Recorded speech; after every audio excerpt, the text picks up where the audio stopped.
우리 두 절밖에 되지 않기 때문에 다 같이 한 목소리로 소리내어 읽도록 하겠습니다. 디모데후서 2장 1절 2절 말씀입니다. 함께 읽겠습니다. 내 아들아, 그러므로 너는 그리스도 예수 안에 있는 은혜 가운데서 강하고 또 내가 많은 증인 앞에서 내게 들은 바를 충성된 사람들에게 부탁하라. 그들이 또 다른 사람들을 가르칠 수 있으리라. 아멘. 네, 오늘 함께할 하나님 말씀 제목은요, 예수 안에 있는 은혜 가운데서라고 하는 좀 긴 제목인데요. 도대체 왜 이런 제목을 붙였는지 한번 생각하시면서 오늘 말씀 디모데후서 2장 1절로 2절 말씀 보도록 하겠습니다. 자, 2021년을 마무리하는 시간이고요. 2022년이라고 하는 새해를 시작하는 날입니다. 특별히 이렇게 하루가 끝내가고 한 해가 시작되는 이때를 한국 교회에서는 송구영신이라고 불렀고요. 이런 송구영신의 시간을 하나님 앞에서 보내고 싶다라고 하는 의미에서 이렇게 송구영신 예배라고 하는 게 한국 교회의 전통으로 오랫동안 이렇게 남아 있었습니다. 그런데 이렇게 특별한 한 날이 있고 이 날을 하나님께 올려드리는 우리의 마음은 되게 중요한 것 같아요. 한 해를 마무리하고 한 해를 시작하는 이때 하나님 앞에 있어야지. 그래가지고 이 송구영신 예배는 주로 밤 10시 반이나 11시에 시작해가지고 다음 날 새벽 1시 이 정도 이렇게 끝났습니다. 그래가지고 이 앞부분을 송구, 뒷부분을 영신 예배 이렇게 해가지고요. 중간에 예배를 잠깐 멈추고 이 카운트다운도 했어요. 그래가지고 설교를 열심히 하다가 중간에 잠깐 스톱한 다음에 지금 10초가 남았습니다. 그래서 10부터 해가지고 거꾸로 숫자를 싹 해가지고 자, 새해가 밝았습니다. 이렇게 하면서 막 박수하고, 또 제가 어렸을 때 다녔던 교회를 생각해 보면요, 그때 이렇게 애국가를 불렀던 교회가 기억이 납니다. 그래가지고 이렇게 한 해를 마무리하는 그때 12시가 딱 돼서 종이 땅 치면 옆에 있는 땡을 울린 다음에 자, 다 같이 일어나셔서 애국가 1절부터 4절을 부르면서 함께 하나님을 예배하도록 하겠습니다 라고 하는 순서가 이 예배의 순서 가운데 있었던 것도 기억이 됩니다. 그러나 우리가 알기로도 분명하지만 우리가 어떤 날과 어떤 시에 하나님께서 특별히 일한다거나 뭔가 특별히 더 영험한 시간이 있어가지고 그 시간 하나님께 엎드리면 하나님께서 큰 복을 준다, 이런 개념은 적어도 성경적인 개념은 아닌 것 같습니다. 그래서 올해를 좀 준비하면서요, 그렇게 12시에 땡 할 때 우리가 함께 예배하는 것도 좋지만 날씨가 굉장히 추워지는 것도 있고요. 또 많은 사람들이 현장에 올 수 없는 상황에서 가정에서 예배를 드리는 사람들까지 생각을 하니까 좀 더 일찍 저희가 모여가지고 같이 예배를 드리고 그 남은 시간에 가정에서 잠깐 하루를 마무리하고 한 해를 마무리하고 그렇게 시작하는 것도 좋겠다라는 생각에 금요일 저녁 8시에 이렇게 모임을 하게 되었습니다. 영신은 집에서 하는 거고요. 이 송구만 우리 교회에서 함께 말씀 가운데 하도록 하겠습니다. 그래서 한 해를 마무리하면서 이제 송구영신 예배 때 주로 했던 이 말씀 뽑기 이런 거 없고요. 또 영시를 딱 기다리면서 카운트다운 하는 시간도 따로 없습니다. 자, 그렇게 어떤 특정한 시간과 때가 뭐 영험하거나 그렇지 않다 이런 것들을 말할 수 없다면 왜 우리는 송구영신이라고 하는 이날 모여서 함께 예배하는가라고 하는 질문이 생기죠. 저는 인간이기 때문에 인간의 시간 속에 매듭이 필요하다라고 생각을 하고요. 그래서 한 해를 좀 돌아보는 시간도 필요하고 또 다음 해를 내다보는 시간도 필요한데 우리가 너무 바쁘다 보니까 돌아보지도 내다보지도 못하는 때가 너무나 많다라는 생각을 한 겁니다. 그래서 오늘 예배를 시작하기 전에 한 해를 돌아보는 시간을 잠깐 한 15분이라도 가졌고요. 여러분에게 드려진 이 종이를 가지고 한 해를 좀 돌아보고 한 해를 좀 이렇게 내다보면서 좀 준비한 것들을 적어보고 적은 것 가지고 기도도 해봤으면 좋겠다라는 생각에 돌아보고 내다보는 매듭의 시간으로 오늘을 사용하셔도 좋겠다라는 생각을 했습니다. 한 해를 품고 또 어떤 기도 제목을 가지고 기도할까라는 것도 하나님 앞에 생각을 해보고요. 또 우리에게 한 해 동안 품어야 될 말씀이 있다면 그 말씀은 뭘까라는 고민도 해보시는 겁니다. 그리고 그런 것들을 가지고 함께 하나님께 나아가 기도하는 것으로 한 해를 마무리하고 또 시작하자는 거죠. 자, 오늘 이 송구영신 예배를 준비하면서요, 어떤 말씀을 나눌까라고 하는 고민을 좀 했습니다. 벌써 제가 이제 7번째 송구영신 예배를 인도하다 보니 이제 고민이 되는 거죠. 이때는 이걸 했고 이때는 이걸 했는데 이번엔 뭘 할까라는 고민이었습니다. 자, 그런 고민을 하던 차에 제가 한 선교단체가 저에게 이 수련회 요청을 해가지고요, 잠깐 그 수련회에 다녀오는 일이 있었습니다. 그런데 일반적으로 선교단체에서 수련회 강사를 요청을 하면은요, 이제 강사에게 목사님이 좋아하시는, 또 목사님이 전하고 싶은 어떤 말씀을 좀 전해 주십시오라고 이야기를 합니다. 그런데 이 선교단체는 되게 특이한데 뭐라고 이야기했냐면, 목사님 오셔가지고 디모데후서 말씀을 전해 주실 수 있나요? 라고 질문을 한 거예요. 그래가지고 제가 깜짝 놀랐습니다. 여러 수련회를 인도했는데 이렇게 대놓고 어떤 본문을 통째로 다 전해달라라고 하는 곳을 만난 적이 없었기 때문이죠. 그래서 제가 그 단체에게 물어봤습니다. 꼭 그 디모데후서 말씀을 들어야 될 이유가 있나요? 라고 이렇게 물어봤어요. 그랬더니 그분들이 했던 말이 뭐냐면, 지금 이 시대에 우리 청년들이 가장 들어야 될 말씀이 디모데후서라고 생각을 해서 혹시 그 말씀을 전해줄 수 있는 분을 찾고 있다라고 말을 하는 겁니다. 그래서 이 청년들의 상황이 어떤지, 또 이 청년들에게 왜 그 말씀이 필요한지에 대해서 좀 질문을 하고요, 들어보는데, 정말 그 청년들이 처한 현실이 이 디모데후서에서 디모데들이 경험하고 있는, 정말 이 시대가 굉장히 어렵고 힘든데 이 시대를 살아가야 되는 젊은이들을 향해서 필요한 그 시기가 딱 그 청년들의 시기였고, 오늘 이 한국 사회다, 그리고 2022년을 준비하는 우리들이 준비해야 될 것도 역시 이거다라는 생각을 하게 됐습니다. 그럼 이 디모데후서 말씀을 전하면서 이 말씀 전체의 제목을 뭐라고 잡았냐면요, 복음과 함께 고난을 받으라라고 하는 제목을 만들었습니다. 그리고 그 말씀을 전하고 그 말씀을 나눌 때 이 청년들이 그 말씀에 반응하는 것들을 보면서, 우리 성도님들에게 한 해를 마무리하면서 또 시작하면서 이 복음과 함께 고난을 받으라라고 외치는 디모데후서의 말씀, 특별히 2장 1절로 2절에 있는 이 말씀을 나눠야겠다라는 생각을 한 거죠. 자, 이 세대는 어떤 세대인가? 오늘 우리가 살아가고 있는 이 시대에 대해서 잠깐 질문을 해야 되는데요. 디모데후서에서는 이 디모데후서 3장 1절을 통해 가지고 너는 이것을 알라, 말세에 고통하는 때가 이르렀다라고 하는 말로 시작하고 있습니다. 여러분, 너는 이것을 알아야 되는데 바로 우리가 살고 있는 이 시대가 말세다. 그런데 이 말세는 고통하는 시대다라고 설명을 하면서 이 고통하는 시대를 살아가야 될 너는 이렇게 살아야 돼라고 하는 이야기들을 디모데후서는 계속 하고 있는 겁니다. 여러분, 이 말세라고 하는 때가 나왔는데요, 이 말세라고 하는 이것은 어떻게 말해서 우리가 종말이라고 하는 것이 다가오는데 그 종말 앞에 있는 얼마의 최후의 시간들이라고 이해하면 안 된다고 제가 계속해서 말씀을 드렸습니다. 여러분, 이 말세라고 하는 건 예수님께서 승천하신 다음에 다시 재림하실 때까지의 모든 기간이 다 말세라고 하는 기간입니다. 그래서 성경을 기록하고 있는 바울도 자기가 살고 있는 시대를 말세라고 생각을 했고요, 또 기독교의 아주 중요한 믿음의 선배들도 자기가 살고 있는 그 시대가 말세다라고 생각을 했습니다.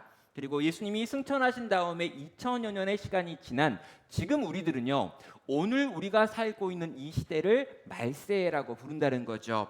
그러면요, 우리가 살고 있는 시대가 말세라면 이 말세의 특징이 뭐냐? 성경은 분명하게 이 말세는 고통하는 때다라고 이야기하는 것입니다.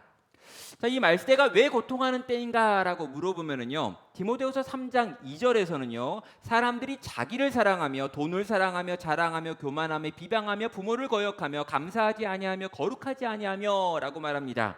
그러니까 하나님보다 자기를 더 사랑하고 하나님보다 돈을 더 많이 사랑하고 나중에 보면 하나님보다 쾌락을 더 많이 사랑하기 때문에 그 사랑의 방향이 잘못되어 가지고 온갖 죄가 쏟아져 나오는 시대, 바로 그 시대가 말세고, 그 말세에 살고 있는 모든 하나님의 사람들, 성도들은 그래서 고통이라고 하는 것을 경험할 수밖에 없다라고 말하고 있는 것입니다. 성도 여러분, 우리가 살아가고 있는 이 시기가 말세라면, 특별히 이 시기가 더 고통하는 때라면 우리 성도는 이 땅을 어떻게 살아야 되는 걸까요?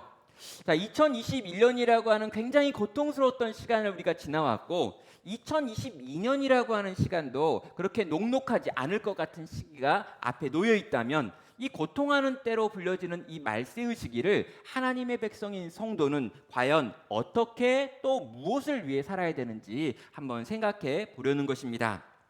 자, 오늘 본문 2장 1절을 보면요, 내 아들아 그러므로 너는 그리스도 예수 안에 있는 은혜 가운데서 강하고 라고 말합니다. 첫 번째 하고 있는 명령은 뭐냐면요, 너는 강하고 라고 이야기하는 거예요. 너는 강해져야 한다, 너는 세져야 한다 라고 하는 이야기를 하는 것이죠. 자, 대상은요, 너는 또는 내 아들아 라고 불려지는 존재입니다. 바로 디모데이죠. 그럼 바울이 디모데를 바라보면서 디모데를 자기의 영적인 아들로 생각했습니다. 그래가지고 디모데를 향해 이 편지를 쓰는데요, 이 부분에서 2장을 딱 시작하면서 내 아들아 라고 하는 말로 시작합니다. 여러분, 그냥 이렇게 막 하고 싶은 여러 가지 이야기들을 하고 있는 게 아니고요, 정말 중요한 이야기이기 때문에 이 이야기에 대해서 나의 영적인 아들 디모데 너는 꼭 들어야 한다라고 하는 의미에서 내 아들아 라고 말하는 거죠. 지금 이 디모데를 바라보면서 바울은요, 마지막으로 편지하고 있습니다. 지금 바울의 상황은요, 지금 감옥에 갇혀 있고 재판을 받았고 그 재판에서 사형을 언도받아 가지고요, 이제 그 형의 집행을 기다리고 있었을 때입니다. 언제 죽을지 모르는 상황에서 마지막으로 사랑하는 자기의 영적인 아들에게 편지를 쓴 유언장과 같은 글인데요, 이 유언장에서 내 아들아 라고 하는 말로 시작한다는 거죠. 그럼 이 마음이 얼마나 간절한지, 이 마음이 얼마나 중요한 말을 하고 있는지 한번 떠올려 볼 필요가 있습니다. 지금부터 내가 너에게 하는 이야기는 대단히 중요한 이야기다, 그러니 내 아들아 라고 지금 부르고 있는 거죠. 그런 다음에 이 아들을 바라보면서 너는 강해져야 한다라고 지금 권고하는 겁니다. 자, 왜 강해져야 되는가? 우리는 질문할 수밖에 없죠. 그럼 디모데 전서가 쓰여진 다음에 디모데 후서가 쓰여질 때까지 한 4년 정도 시간의 간격이 있습니다. 그런데 이 4년 사이에 분위기가 완전히 바뀌어 버렸습니다. 자, 이 4년 사이에 어떤 사건이 있었냐면 AD 64년에 로마 대화재라고 하는 사건이 있었는데요, 네로 황제가 그 당시에 그 대화재의 원인이 기독교인들이 불을 질러서 그런 거다, 방화를 했다라고 이야기합니다. 그런 다음에 많은 기독교인들을 핍박하는 이유로 이 로마 대화재를 사용을 하지요. 그래서 디모데 전서가 쓰여질 때는 아직 화재가 일어나지 않았지만 디모데 후서가 쓰여질 때는 이 화재가 지나간 다음이고요, 이제 기독교인들에 대한 거대한 박해가 막 일어나고 있을 때였습니다. 그래서 이 바울도 이 재판에서 사형을 언도받고요, 얼마 지나지 않아서 참수형, 도끼로 목이 잘리는 형을 당하게 되는 거죠. 자, 로마 대화제 이후에 엄청난 기독교에 대한 박해가 시작되어지고 있고, 이런 박해 가운데 있는 교회를 섬기고 있는, 특별히 에베소 교회를 섬기고 있는 바로 디모데에게 이 디모데 후서라고 하는 편지를 쓰고 있는 겁니다. 로마 감옥에 갇혀 있는 자기에게는 사형이 언도된 상황이고요, 아시아라고 하는 그 지역에 있는 한 도시에 있는 많은 그리스도인들은 바울을 배신하고 외면하는 방식을 선택을 하고요, 부겔로와 허모게네라고 하는 사람들은 교회의 지도자들이었는데도 교회에서 배교하는 일들이 일어났습니다. 그래서 온통 기독교에 대한 박해가 커지고 반대가 심해지고 그 가운데 지금 교회가 놓여 있는 거고요. 그런 상황 가운데 예배소 교회를 감독으로 섬기고 있던 디모데조차도 이 믿음을 지키기가 너무 어렵다, 이 바울을 정말 바울의 그 가르침을 따라가지고 이 교회를 섬기는 게 너무 어려워서 포기하고 싶다라고 생각하고 있던 바로 그때가 요 때인 겁니다. 그래서 강하지 않으면 이 믿음을 지킬 수 없었던 때가 왔고요, 그런 때를 살아가고 있는 디모데를 향해서 바울이 하는 권면이 너는 제발 좀 강해져라 라고 하는 말이 되는 것입니다. 아주 간절하게 이 디모데를 바라보면서 너는 너무 약해서 이런 상황 속에서 네 믿음을 지키기가 너무나 어렵기 때문에 이런 상황에도 네가 믿음을 지키고 너의 교회를 지키기 위해서 너는 아주 강력해져야 한다, 강해질 수 있겠니? 강할 수 있겠어? 강해져야 돼 라고 하는 이야기를 이 1절 한 절을 통해서 우리에게 하고 있는 겁니다. 그럼 이 디모데라고 하는 사람을 좀 이해해 볼 필요가 있는데요, 그는 지금 마음이 한없이 약해져 있는 상태입니다. 또 믿음이 흔들리고 있죠. 로마 정부의 대대적인 박해가 두렵습니다. 예배소 교회라고 하는 거대한 교회의 감독이라고 하는 게 너무나 버겁습니다. 또 영적인 아버지인 바울이 감옥에 갇혀가지고 지금 사형을 언도받았다라고 하는 소식을 들으니까 마음이 어려워집니다. 더 이상 신앙의 공동체에 영적인 리더로서의 역할을 감당할 수 없는 마음의 상태, 도망치고 피하고 싶은 마음 상태가 되어 있는 거죠. 그는 심지어 믿음이 흔들리고 있습니다. 나는 지금 바른 길을 가고 있는 건가? 하나님께서 우리와 함께 하시는 건가? 지금 나는 어디를 향해 가야 되는 건가? 심지어 그는 감옥에 갇혀 있는 바울이 너무나 부끄럽다라고 하는 믿음 없는 생각까지 하고 있다는 거죠.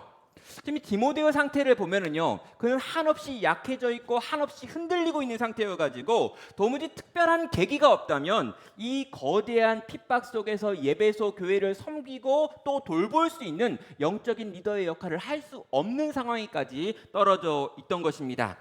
그럼 이런 상황 가운데 디모데가 있으니 이런 디모데를 바라보면서 또 디모데가 섬기고 있는 교회들을 바라보면서 바울이 하는 권면이 너는 강해져야 한다라고 하는 말이 되는 것이죠. 이걸 오늘 우리의 현실 가운데 한번 적용해 보셔도 좋겠습니다. 우리가 가지고 있는 지금 경험하고 있는 현실은 어떻습니까? 또 2022년이 시작되었을 때 우리가 경험하게 될 현실은 또 어떤 것들일까요? 그럼 쉽지 않은 현실들이 우리 앞에 놓여 있는 것 같습니다. 다양한 지표들을 보면 역시 힘들겠구나라는 생각들을 하게 됩니다. 내년이 된다고 해서 우리가 하루를 더 먹었다고 해서 달력에서 2021이 2022로 바뀌었다고 해가지고 갑자기 이런 것들이 달라질까라고 생각해 보면 별로 그렇게 달라질 것 같지 않습니다. 여러분, 코로나 감염병의 상황이 어느 정도 계속해서 지속될 것 같은 연말을 보내고 있지요. 여러분, 경제적으로 성장이 많이 약해져 있고 어쩌면 저성장을 넘어서 마이너스라고 하는 것이 될 수도 있다라고 많은 분들이 이야기를 합니다. 얼마 전에 은행에 다녀왔는데요, 이제 이자가 훨씬 더 올라가가지고 이렇게 될 거다라고 하는 이야기를 듣고 오면서 굉장히 낙심한 마음이 될 때도 있습니다. 여러분, 전 지구적인 문제들이 굉장히 커져가고요, 기후의 변화나 인구의 절벽이나 다양한 문제들을 바라볼 때 우리가 꿈꾸는 2022년은 우리가 생각하는 더 나은 시간이기보다는 더 어려워질 수도 있겠다라는 것들을 여러 가지 것들로 우리는 보게 되는 겁니다. 여러분, 일반적인 현실도 그런데요, 이 기독교의 현실을 생각해 봐도 여전히 어려운 것 같습니다. 내년이 된다고 해서 갑자기 반전될까라고 하는 생각이 드는 일들이 너무나 많은 거죠. 여러분, 지난 7년을 지나면서요, 여러분 140만 명이라고 하는 기독교인의 숫자가 줄었다고 통계는 이야기하고 있습니다. 거기다가 지난 2년 이 코로나 시기를 지나면서 40만 명이 줄었다라고 통계는 이야기를 하지요. 여러분, 그리스도인의 숫자가 교회가 가지고 있는 교인의 숫자라고 불렸던 이 교인 통계에서 40만 명이 지난 2년 동안에 사라졌다라고 하는 걸 우리는 듣고 있습니다. 거기다가 그렇게 줄어든 그 40만 명의 대부분은 50대 이상의 성도들을 말하고 있는 게 아니고요, 50대 이하의 젊은 성도들, 특별히 20대, 30대에 해당하는 사람들의 숫자가 그렇게나 많이 줄어들었다라고 하는 걸 보여주고 있습니다. 정말로 청년 이하의 세대들, 또 다음 세대들은 얼마나 줄었나라고 하는 건 아직 계수가 되지 않은 숫자로 남아 있지요. 이런 상황에서 우리는 우리의 신앙을 지키고 또 이 신앙을 지키는 것을 넘어서 무언가 새로운 일들을 만들어낼 수 있을까? 교회를 바라보면서 우리 교회가 내년에 지금보다 더 나은 방향을 향해 달려갈 수 있을까라고 하는 이 긍정적인 생각을 하기가 굉장히 어렵다는 거죠. 또 우리 개인들을 생각해 봐도요, 이전보다 내 믿음의 상태가 더 약해졌다, 예전에 내가 2년 전에 가지고 있던 신앙의 상태보다 지금 내 신앙의 상태가 훨씬 더 약화된 상태이다 라고 말하는 사람들이 더 많은 것들을 봅니다. 여러분, 어떻습니까? 2년 전 이 질병의 때가 오기 전보다 지금 내 신앙은 더 나아졌습니까? 아니면 더 많이 약해졌구나, 부족해졌구나, 더 열정이 식어졌구나 라고 느끼고 계시진 않으신가요? 성도 여러분, 많은 분들이 지금 이 시간을 바라보면서 이전보다 더 힘들고 더 어려운 때가 다가오고 있구나라고 생각하고 있습니다. 그렇다면 여러분, 우리는 질문해야 되는 거죠.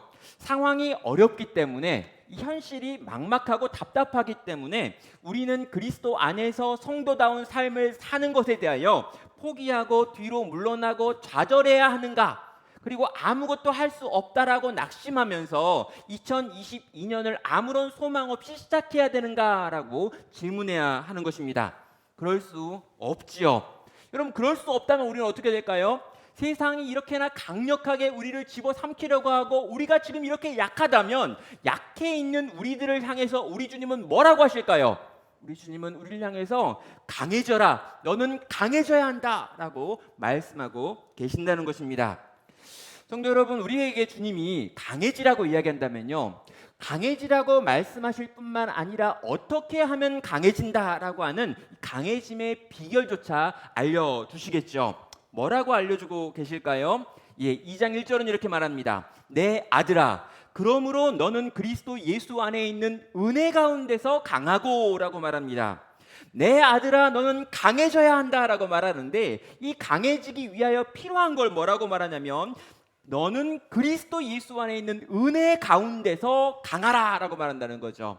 그리스도 예수 안에 있는 은혜가 있는데 그 은혜가 너에게 함께하면 너가 그 은혜를 붙들면 그 은혜가 너로 하여금 강하게 만들 거다라고 이야기하며 이 은혜를 붙들 것을, 이 은혜 가운데 머물러 있을 것을 우리에게 요구하는 것입니다. 여러분, 예수 그리스도 안에 있는 이 은혜 가운데서 우리가 강하다라고 하는 이 말을요, 우린 좀 이해할 필요가 있습니다. 여러분, 지금 하나님께서는요, 우리에게 정말 우리가 가지고 있는 어떤 기본적인 능력이 있어가지고 그 능력 때문에 강해야 한다라고 말하고 있는 게 아니라는 거죠. 우리가 체력이 좀 되기 때문에, 지적인 능력이 되기 때문에, 우리의 경제력이 되기 때문에, 내가 성경 공부를 많이 했고 또 많은 걸 알고 있기 때문에 그런 것들을 근거해가지고 네가 강할 수 있다라고 말씀하는 게 아닙니다. 여러분, 은혜 가운데라고 하는 이 표현은요, 너의 수고와 노력의 반대편에 있다는 것이고요, 네가 쌓을 수 있는 어떤 의와도 관계없다는 것이고요, 네가 가지고 있는 능력이나 달란트와도 상관없이 네가 그리스도 예수 안에 있는 은혜를 붙들면 그 은혜가 너를 강하게 해가지고 이 시대를 살 수 있고 살아갈 수 있게 만든다라고 가르치고 있는 것입니다. 하나님의 방법이 뭐냐라고 물어보는 거죠. 인간적인 강함이나 기질적인 성향이나 체질의 어떤 강력함을 이야기하는 게 아니고요, 그리스도 예수 안에 은혜가 있는데 그 은혜가 우리를 강하게 만드니 네가 그리스도 예수 안에 있는 그 은혜 속으로 들어가 가지고 그 은혜를 경험하고 누리고 붙들어 가지고 강해질 것을 우리에게 요구하는 겁니다. 성도 여러분, 그렇다면요, 우리가 어떻게 하면 이 은혜 안으로 들어가는 걸까요? 그리스도 예수 안에 있는 은혜 안으로 들어가기 위해서 무엇이 필요한지 성경은 이렇게 이야기하고 있고요, 이걸 주장하고 있다면 여러분, 이것들을 가지고 고민했던 믿음의 선배들이 있습니다. 그리고 이 믿음의 선배들은요, 은혜의 방편이라고 하는 말로 이 은혜의 방편인 은혜의 수단을 동원하여서 우리로 하여금 더 강해질 수 있는 방법들을 알려주지요. 한 3가지 정도를 이야기합니다. 첫째는 하나님의 말씀을 붙들어라 라고 이야기하죠. 성경을 읽고 묵상하고 설교를 듣고 그것을 우리 삶 가운데 적용하는 과정을 통해서 우리는 은혜를 누릴 수 있습니다. 또 기도하는 것을 통해서요, 우리는 점점 더 깊이 하나님의 마음과 뜻을 알고 내 마음의 소원을 아뢰드리고 그분이 내게 일하시는 걸 경험할 수 있습니다. 셋째로 성례라고 하는 것을 통해서요, 보이는 말씀인 성례와 성찬을 통해 가지고 이 복음의 진리를 경험하고 누리는 은혜를 맛볼 수 있습니다. 그리고 넷째는요, 공동체라고 말할 수 있습니다. 개인의 한계를 넘어서 은혜를 사모하는 사람들과 모여서 함께 교제하는 것을 통해서 우리는 하나님의 은혜 속으로 들어가서 그 은혜가 만들어내는 힘을 경험하며 그 은혜가 만들어내는 강력으로 강해질 수 있다라고 믿음의 선배들이 이야기하고 우리에게 권하고 있는 것이죠. 성도 여러분, 이 은혜의 방편들을 열심히 부지런히 사용해서 주 안에서 주의 은혜가 만들어내는 강함으로 무장되어져서 강해지는 우리 나눔교회 모든 성도가 되시기를 주님의 이름으로 축원합니다. 자, 이렇게 강해진 성도들, 그렇게 강해졌다면 이제 그 강해진 성도에게 주님이 주시는 명령이 뭘까라고 하면은요, 2절에서 이렇게 말합니다. 또 내가 많은 증인 앞에서 내게 들은 바를 충성된 사람들에게 부탁하라. 그들이 또 다른 사람들을 가르칠 수 있으리라 라고 말합니다. 자, 여기 보면은요, 충성된 사람들에게 무언가를 부탁해야 한다라고 말하는데 그 부탁의 내용은 바울에게 들었던 내게 들은 바라고 하는 바울에게 들었던 그것을 디모데야 너는 충성된 사람들에게 이제 가르치라, 전수하라라고 말하고 있습니다. 그리고 이렇게 전수받은 그 충성된 사람들은 또 다른 누군가에게 가서 그것들을 가르쳐 줄 수 있을 것이다 라고 말하는 게 2절의 내용이죠. 자, 무엇을 전수하고 가르쳐야 합니까? 복음의 진리를 가르쳐야 합니다. 바울은요, 많은 증인들 앞에서 공적으로 디모데에게 이 복음을 가르쳤습니다. 그런데요, 이 복음을 받았던 디모데에게 문제가 발생했는데 상황이 어렵고 힘들다고 해서 디모데는 더 이상 이 복음을 가르치는 일을 멈추고 있다는 거죠. 절대로 복음이 멈춰서는 안 되는데 상황이 어려우니까 지금 분위기가 이러이러하니까 더 이상 복음을 전할 수 없다라고 생각하고 이 디모데는 복음을 전하는 일을 멈춰버린 겁니다. 그래서 바울은요, 디모데에게 네가 들었던, 내게 들었던 그 복음의 내용을 너는 충성된 사람들을 찾아가지고 그들에게 가르쳐야 한다. 그러면 그 사람들이 또 다른 사람들에게 그걸 가르칠 거라고 말하고 있습니다. 여기 보면은요, 이 복음을 전수하라라고 하는 개념이 여기에 등장을 하고 있습니다. 자, 디모데 전서에서는요, 복음을 전파하라고 이야기했습니다. 많은 사람들에게 선포하고 가르치고 외치라고 이야기했어요. 그런데 디모데 후서에 와서는요, 이 복음을 충성된 사람을 찾아가지고 그 사람에게 전수하라라고 이야기합니다. 이게 뭐가 달라진 거냐면요, 이 전파하라라고 말할 때는 끊임없이 많은 사람들을 향해서 대중적으로 외치고 선언하고 그렇게 막 가르치고 이렇게 막 하라는 거였어요. 그런데 이 전수하라라고 하는 디모데 후서의 맥락에서는 더 이상 복음을 그렇게 외치거나 많은 사람들 앞에서 공개적으로 이야기하기 어려운 상황이 왔기 때문에 그런 상황 속에서 몇몇 중요한 사람들을 모아놓고 그들에게 복음을 들려줘서 그 사람들이 또 다른 누군가를 가르칠 수 있을 만큼 훈련시킬 것에 대해서 명령을 하고 있는 겁니다. 디모데 전서에서는 외부인들과 전도와 선교에 대한 이야기를 했다면 디모데 후서에서는 충성된 사람들을 불러서 그들에게 이 복음을 보존시키고 이 복음을 전수할 것에 대하여 명령한다라는 것이죠. 로마의 핍박이 가시화되면서 그런 많은 핍박으로 인해서 더 이상 성도가 대놓고 복음을 전파하기 어려운 상황이 되니 이때는 몇몇 사람들에게 특별히 복음을 더 잘 가르치는 이 일에 힘써야 된다라고 말하고 있는 것입니다. 여러분, 이렇게 말하는 이유가 뭐냐면요, 그렇게 충성된 사람들이 그 복음을 잘 들으면 그 사람들이 거기에 머무르지 않고 또다시 다른 사람들을 찾아가 가지고 그 다른 사람들에게 이 복음을 전수해서 이 복음이 사라지지 않고 계속해서 이어져 내려갈 수 있게 만들기 때문에 너는 이 시기에 이렇게 해야 한다라고 말하고 있는 겁니다. 정리하면 이렇습니다. 복음의 전수에 있어서 4번의 대를 지금 보여주고 있죠.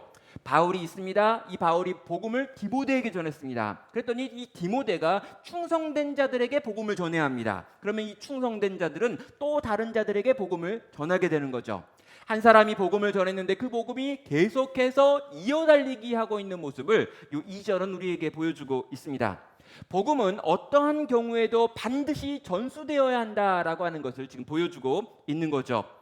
복음은 반드시 전수되어야 한다. 복음은 멈춰서 안 된다. 시대가 아무리 어렵고 때를 얻지 못하는 상황이 온다 할지라도 여기서 이 복음이 끝나면 안 되고 반드시 다음 세대로 전수되고 연결되고 이어져 가야 한다라고 하는 걸 2절은 우리에게 보여주고 있습니다.